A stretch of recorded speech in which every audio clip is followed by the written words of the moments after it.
नमस्कार दोस्तों। देखिए प्यारे बच्चों, आप सभी की रीट की तैयारी बहुत शानदार और अच्छे से चल रही होगी। और उसमें अब आपके एग्जाम के जो है रीट के लगभग 40 दिन के आसपास बचे हैं। 25 अप्रैल को आपका एग्जाम है रीट का। ये फिक्स है कि हाँ 25 अप्रैल को है। तो अब हालांकि बहुत कुछ बातें मैं आपको ऑलरेडी पहले भी बता चुका हूं, लेकिन अभी फिर से आपको एक बार याद दिला रहा हूं कुछ चीजें, क्योंकि बच्चे जो हैं वो भूल जाते हैं, भोले भाले बच्चे होते हैं। तो एक बार फिर से थोड़ी सी चीजें आपको मैं रिमाइंड करवा रहा हूं। और इसके साथ ही एक जो घोषणा है वो भी आपके लिए करने वाला हूं यूट्यूब पे ही, जो निश्चित रूप से आपका सिलेक्शन में काफी योगदान होगा। तो अच्छे से सुनिएगा इस वीडियो को, और वीडियो अच्छा लगे तो लाइक जरूर करें, शेयर भी कर दीजिए अपने मित्रों के साथ में। देखिए सबसे पहली बात तो हम आते हैं डायरेक्ट पॉइंट टू पॉइंट। 25 अप्रैल को आपका एग्जाम है, लगभग 40 दिन के आसपास आपके पास बचे हैं। अब आपको जो मैटर पढ़ना है वो सिलेक्टेड मैटर पढ़ना है। जैसे मान लीजिए आपके पास जो भी मैटर है, आपने नोट्स वगैरह बनाए होंगे। भाई इतना समय, भरपूर समय मिला है। लास्ट वैकेंसी 2018 में, वो फरवरी में उस टाइम पेपर हुआ था। उसके बाद से अब 2021 आ गया, तो आपने मेहनत तो की होगी इन वर्षों में, और नोट्स भी बनाए होंगे, नहीं भी बनाए हैं तो भी। अब बहुत सारी बुक्स पढ़ने की बजाय अगर आपके पास 8-10 किताबें हैं, 4-4, 5-5, अगर एक एक विषय की भी किताबें हैं, तो अब सब में अलग अलग उलझने के बजाय किसी एक किताब को पकड़िए, या जो आपके पास में नोट्स है। यानी मैं कहना यह चाह रहा हूं कि सिलेक्टेड मैटर, अब एक चीज के लिए आप अलग अलग मैटर को पाने से बचें। थोड़ा सा इस चीज का आप ध्यान में रखिएगा, क्योंकि अब आपको सिलेबस को समेटना है, ना कि उसको और ज्यादा बिखेरना है। जितनी ज्यादा चीजें बिखेरेंगे उतना ही आपके लिए मुश्किल होती जाएगी। तो अब चीजों को आसान बना के चलना है। और मेरे इन पॉइंट को जो विद्यार्थी फॉलो करेगा, ये जो 5 सबसे महत्वपूर्ण मूल मंत्र हैं, ये जो विद्यार्थी इनको फॉलो करेगा, निश्चित रूप से उसका सिलेक्शन होगा, आपको एग्जाम में इसका लाभ मिलेगा। तो मेरे इस पॉइंट को बहुत अच्छे से सुनिएगा, बार बार सुनिएगा इसको। सिलेक्टेड मैटर का चयन करें, बहुत सारी चीजें पढ़ने के बजाय कुछ चीजें फिक्स करें कि अच्छा ये चीजें, मेरा जो सिलेबस है इस चीज से जो है वो कवर हो रहा है। जैसे मान लीजिए आपके पास गाइड है, कोई मान लीजिए ए गाइड है, बी गाइड है, सी गाइड है, डी गाइड है। आपके पास 4 गाइड है एक ही विषय की। तो अब आप अलग अलग गाइड को पढ़ने के बजाय, और या फिर जिसके आपने बिल्कुल हाथ ही नहीं लगाया उसको तो छेड़ना ही नहीं। वो बात अलग है कि जैसे नया कोई टॉपिक आपके ऐड हुआ है वो तो पढ़ना पड़ेगा, वो कोई बुक नई आई है और उसकी आपको आवश्यकता है, वो एक अलग चीज है। लेकिन ऑलरेडी आपके पास जो मैटर है उस चीज से जुड़ा हुआ नया चीज मैटर मार्केट में आ रहा है, तो वो लेने से बचें। सिलेक्टेड मैटर को पढ़ें, कम पढ़ें, लेकिन जो पढ़ें वो बहुत जबरदस्त तरीके से पढ़ें। अब दूसरा मूल मंत्र आपका यह है रिवीजन। रिवीजन के बल पर भोला से भोला विद्यार्थी भी जो है वो बहुत आगे तक जा सकता है। बड़ी से बड़ी एग्जाम जो है, हिंदुस्तान की मुश्किल से मुश्किल जो एग्जाम है, मुश्किल से मुश्किल परीक्षाएं, वो भी क्लियर हो सकती है, वो भी पास हो सकती है इस रिवीजन के बल पर।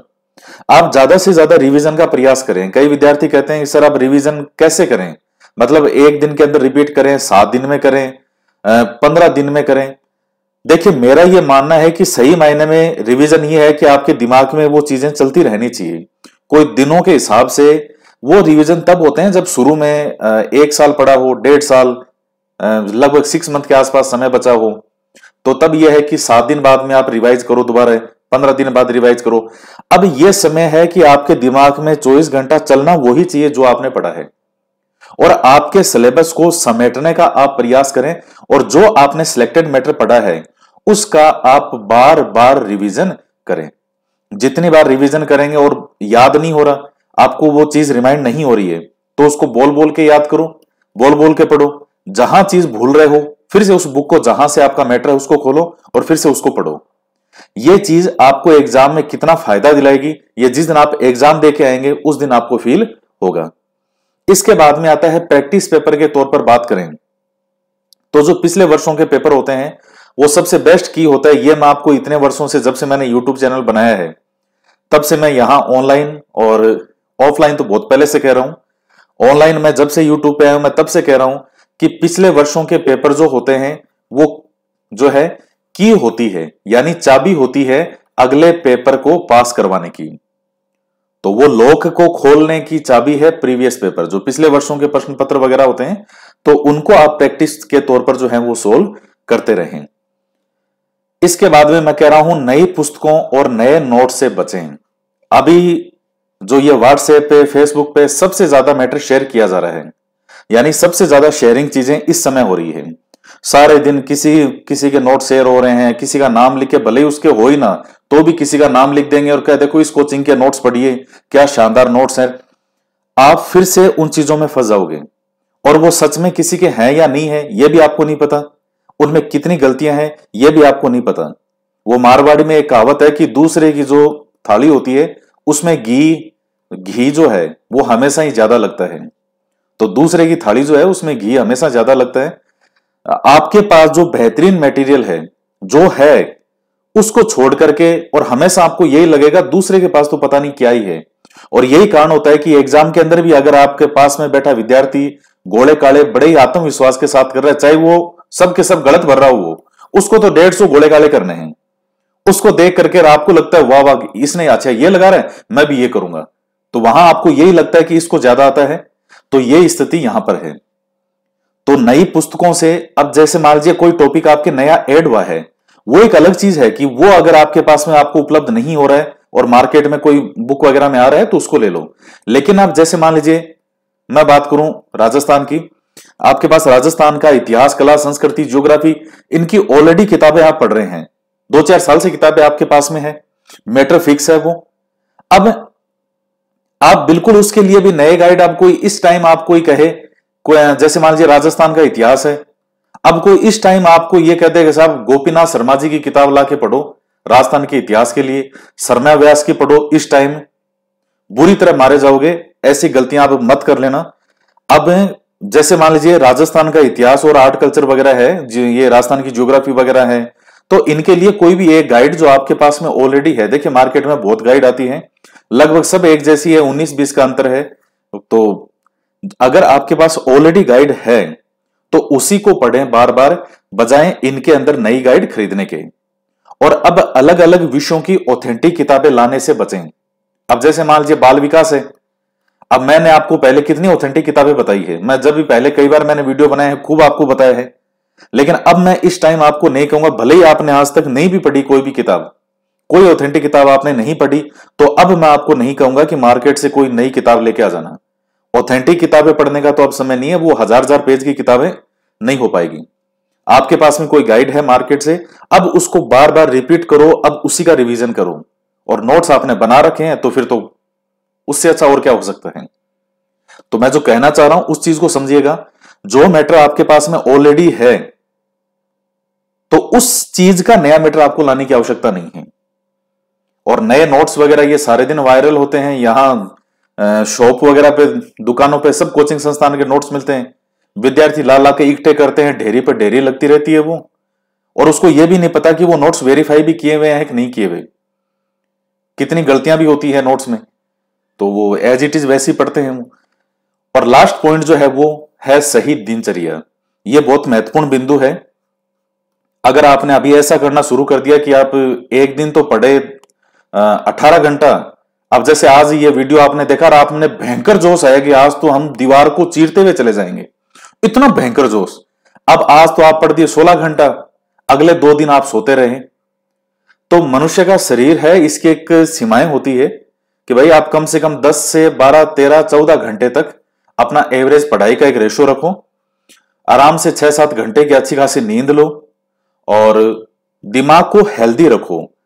हेल्दी दिमाग समझते हैं आप? हेल्दी दिमाग क्या होता है? जब आपको बॉडी बनानी होती है तब अच्छा अच्छा भोजन करते हैं आप, अच्छा अच्छा जो पौष्टिक आहार होता है, फ्रूट वगैरह, फल, सब्जियां, जूस वगैरह, ये चीजें आप खाते हैं।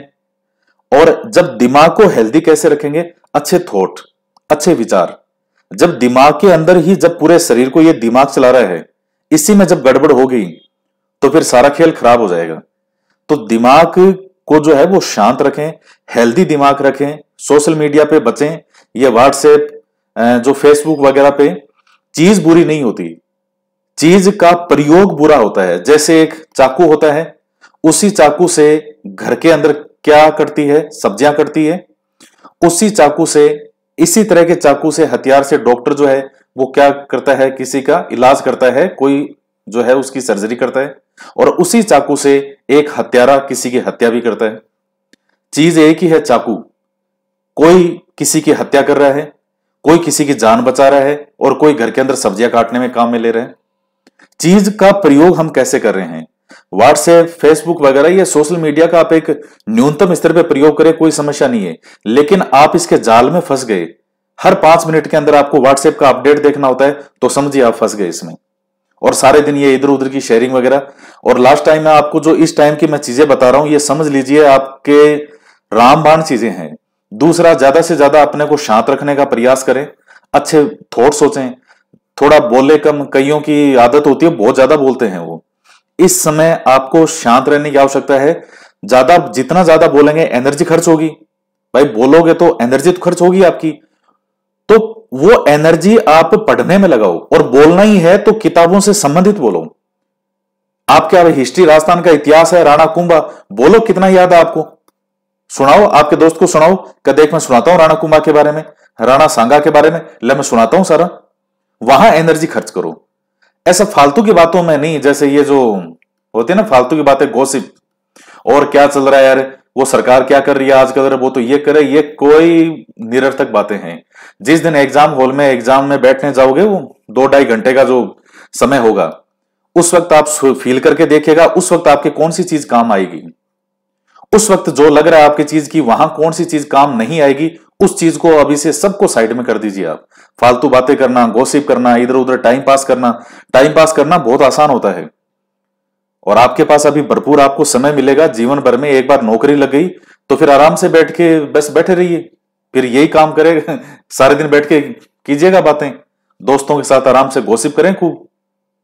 लेकिन सिलेक्शन होने के बाद अभी आपको एक संत की तरह, एक साधु की तरह शांत, स्वस्थ, हेल्दी दिमाग वाला, अच्छे थॉट, अच्छे विचार, सकारात्मक विचार।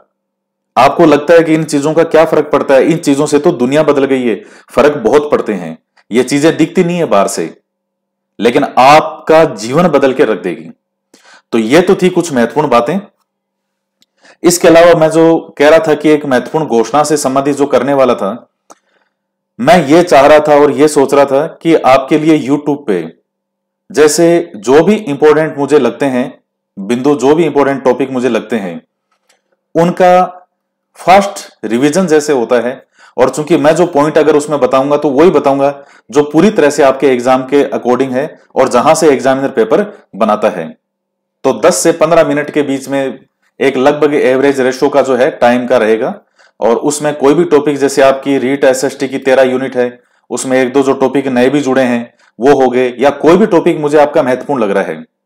और मैं तो वैसे भी सिलेबस को एक साथ जो है वो समेटना का मेरा प्रयास रहता है कि कोई भी टॉपिक है, जैसे मैंने आपको उदाहरण के लिए जैसे महावीर स्वामी का एक वीडियो बनाया था जैन धर्म का, और बौद्ध धर्म का वीडियो बनाया था। उन दोनों के अंदर आपके रीट के एग्जाम में आने लायक सब कुछ है। जैन धर्म वाला वीडियो तो लगभग 17-18 मिनट में बन गया, बौद्ध धर्म वाला है वो लगभग 30 मिनट के आसपास बना, क्योंकि उसमें चीजें थोड़ी ज्यादा थी। 18 मिनट 30 मिनट क्या होते हैं, लेकिन आपके क्वेश्चन तो पक्के कर दिए उनमें, और 100% इनमें से क्वेश्चन आएगा, आप देख लेना जिस दिन पेपर होगा। तो मैं कह रहा था कि जब तक आपका एग्जाम होता है तब तक दिन के 1-2 वीडियो, जैसे जैसे मुझे समय मिलता है, कुछ इंपॉर्टेंट वीडियो, कुछ टॉपिक मैं यहां पे बनाऊं, उनको मिस करने की गलती आप मत कीजिएगा। वो एक प्रकार से आपका रिवीजन ही है, और इसके अलावा आप फास्टली उनका रिवीजन करना चाहें, इस तरह से आप उनका कर पाएंगे। और मैं बनाऊंगा भी वही जो मुझे मोस्ट लगेगा, तो वो निश्चित रूप से मोस्ट होगा तभी बनेगा। तो मुझे आशा है कि इस चीज से आपको निश्चित रूप से लाभ होगा और सिलेबस को समेटने में भी आपको सहायता मिलेगी। मैं काफी चीजें आपको, और भी चीजें जो है काफी कुछ सीखने को मिलेगा कि चीजें कैसे सिलेबस समेटना। अगर मैं 2 वीडियो भी बनाता हूं तो भी आपको सीखने को मिलेगा कि अच्छा मुझे इस तरह से ये चीजें करनी है। तो एग्जाम तक इसी प्रकार से पूरी मेहनत से डटे रहें और लगे रहें, तो निश्चित रूप से आपका सिलेक्शन होगा। उन 31,000 सीटों के अंदर एक आपका भी नंबर होगा। और जिस दिन खुशी, वो खुशी ऐसे शब्दों में बयान नहीं की जा सकती। जब आपके पास इतने फोन कॉल, जिन्होंने जिंदगी में आपको कॉल नहीं किया होगा, वो लोग भी आपको फोन कर करके बधाई देंगे हर जगह आपकी मालाएं वगैरह आपको पहनाएंगे, स्वागत करेंगे। आपके गांव से लेकर के आप बचपन में जिस स्कूल से पढ़े होंगे वहां तक से आपके पास फोन आएंगे, वहां से लेकर के और आपके कॉलेज तक, कोचिंग तक, हर जगह आपका स्वागत किया जाएगा फूलों के साथ, मालाओं के साथ। तो उस चीज को महसूस करें। वो चीजें अगर आपको चाहिए, वो यश अगर चाहिए, तो उसके लिए पहले तपना तो पड़ेगा। तो इसी तरह से करते रहिए। सही मार्गदर्शन में तैयारी बहुत महत्वपूर्ण होती है। तो इसी प्रकार से लगे रहें, डटे रहें। तो ये घोषणा आपको कैसी लगी कमेंट करके जरूर बताइएगा। तो आज के वीडियो में इतना ही। तो मिलते हैं नेक्स्ट वीडियो में। जय हिंद, जय भारत।